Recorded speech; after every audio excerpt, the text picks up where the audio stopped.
Je vois trop souvent de personnes confondre l'arnaque du vol. Mais c'est tout à fait normal. Moi-même, avant de faire les études de droit, je prenais pour vol ce qui était en réalité une arnaque et vice-versa. Si toi aussi, tu aimerais sortir de cette ignorance dans laquelle 2 personnes sur 3 se sentent plongées, je te conseille de suivre cette vidéo attentivement du début à la fin. S'il y a lieu, prépare un bloc-notes car tu apprendras un tas de choses. Bonjour, si tu me découvres, je suis Herman Bika, juriste de formation, créateur de contenu, par ailleurs, formateur en droit congolais.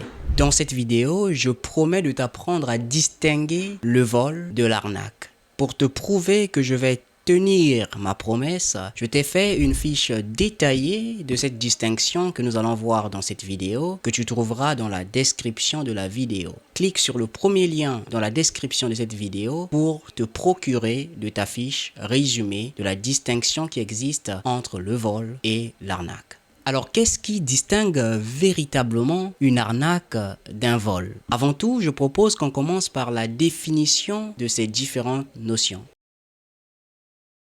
D'abord, c'est quoi un vol? À la différence du vol qui consiste à prendre le large dans l'atmosphère et à se frotter à la couche d'ozone, le vol ici, au sens juridique, représente le fait pour une personne qui n'en est pas propriétaire de soustraire son consentement et à l'insu du véritable propriétaire une chose, un bien appartenant à autrui. Exemple, Dominique et Martin font une balade ensemble. Arrêtés devant un magasin de vente de smartphones, Dominique chaparde un téléphone et le met dans son sac à main, pendant que Martin distrait le boutiquier, distrait le magasinier en essayant de débattre les prix des différents articles qui sont exposés. Il est clair ici que l'acte que vient de poser Dominique est un vol. Et Martin, le fait de distraire le magasinier en essayant de débattre les prix des articles peut constituer pour lui un acte de complicité.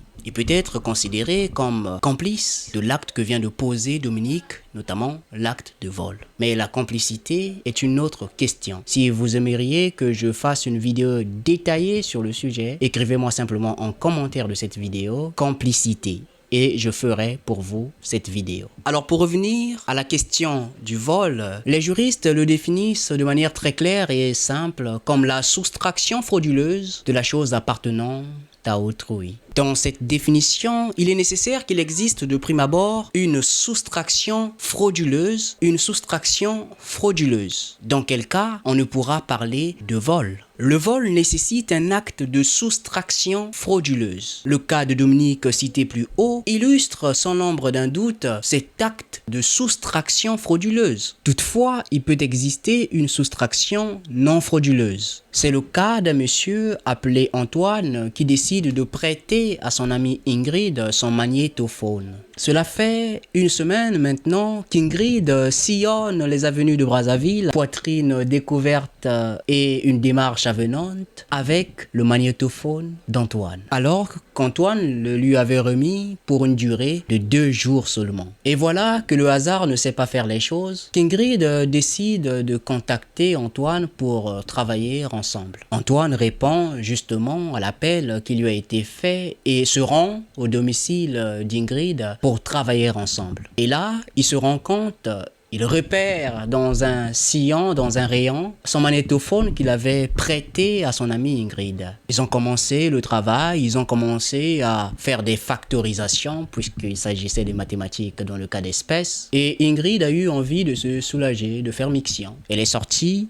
elle a pris la porte pour se rendre où se trouvaient les latrines. Antoine, restant dans la maison, décide de prendre son magnétophone qu'il avait préalablement prêté à son amie Ingrid et le met dans son sac. Il a effectué ici, dans le cas d'espèce, une soustraction, mais cette soustraction n'est pas frauduleuse parce que la soustraction porte sur une chose, sur un bien dont il est le propriétaire véritable. Autrement dit, on ne peut pas voler une chose qui nous appartient. Le vol ne se fait pas sur un bien, sur une chose qui nous appartient. Celui qui prend une chose qui lui appartient, qu'il avait prêtée à autrui, parce que autrui refuse de lui remettre la chose empruntée, puisque c'est autrui qui emprunte et que c'est la personne qui prête, dans ce cas d'espèce, on ne parlera pas de vol. La soustraction effectuée ne sera pas une soustraction frauduleuse. Bien sûr, ne prenez pas ça pour un conseil juridique, il s'agit ici d'une démonstration pédagogique, mais purement pédagogique. C'est la logique juridique. Quand quelqu'un prend une chose pour que celui-ci soit poursuivi pour vol et éventuellement condamné pour cette infraction, l'acte de soustraction effectué par ce dernier doit porter sur la chose appartenant à autrui et non sur une chose qui lui appartient. Dans quel cas on ne pourra parler de soustraction frauduleuse, par conséquent on ne pourra parler de vol. J'espère que le contenu de cette vidéo te plaît. Si c'est le cas, laisse-moi un j'aime pour me remercier. Et si tu ne t'es pas encore abonné, c'est le moment de le faire. Alors si le vol constitue une soustraction frauduleuse de la chose appartenant à autrui, qu'en est-il de l'arnaque?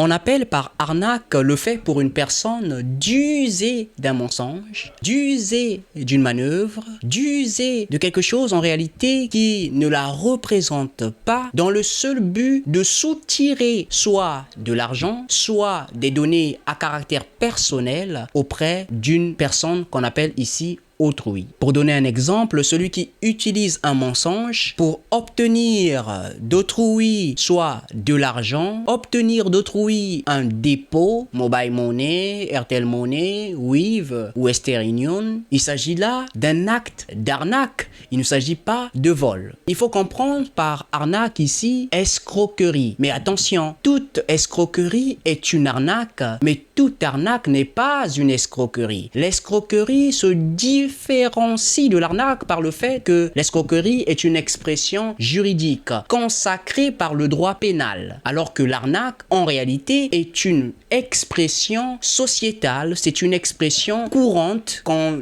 utilise, que les gens utilisent, que le citoyen lambda utilise. Ce n'est pas une expression juridique. Autrement dit, quand un juriste parle, il ne parlera pas d'arnaque, mais plutôt d'escroquerie si et seulement si les conditions permettant de caractériser une escroquerie sont réunies. Parce que je vous ai dit que toute escroquerie est une arnaque, mais toute arnaque n'est pas une escroquerie parce que l'arnaque va au-delà de la simple escroquerie. Pendant que l'escroquerie nécessite que des manœuvres soient opérées, qu'il y ait l'usage d'une fausse qualité, l'abus d'une qualité vraie ou l'usage d'un faux nom, donc d'une fausse identité, l'arnaque, elle, va au-delà. Le simple fait d'utiliser un mensonge suffit à caractériser ce comportement d'arnaque, quand bien même que ce n'est pas un comportement purement juridique, c'est-à-dire interdit par la loi, sauf si cette arnaque constitue justement une escroquerie. Le simple fait d'utiliser un mensonge pour obtenir soit de l'argent,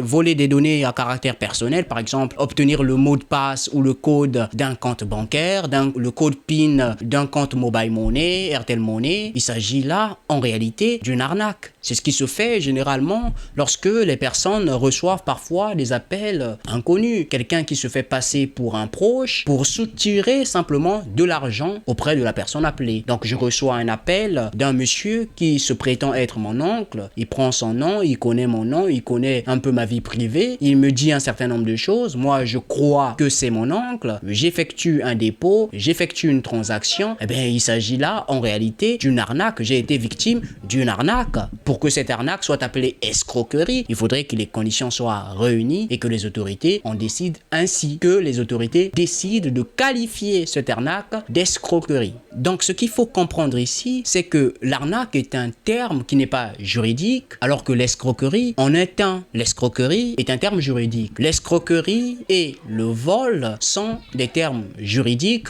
quand même des notions diamétralement opposées. Le vol, ce n'est pas une escroquerie. Une escroquerie, ce n'est pas un vol. Puisque dans cette vidéo, nous sommes en train de faire une distinction entre le vol et l'arnaque, il faut comprendre que dans arnaque ici, on inclut escroquerie. Parce que l'arnaque, je le rappelle encore une fois, est une notion plus vaste que la simple escroquerie. N'oublie pas d'aller faire un tour dans la description de la vidéo pour télécharger justement ta fiche détaillée, ta fiche résumée de la distinction véritable qui existe entre une arnaque et un vol.